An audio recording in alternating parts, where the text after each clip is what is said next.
Hey, it's Captain Starlight here, and today we're going to be making paper cup phones. All you need is 2 paper cups, a piece of long string, scissors, and some coloured pencils or textiles. First, put a hole in the bottom of your cup with your scissors.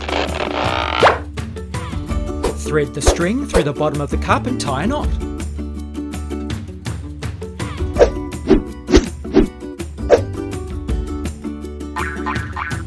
Decorate the cup with a fun pattern.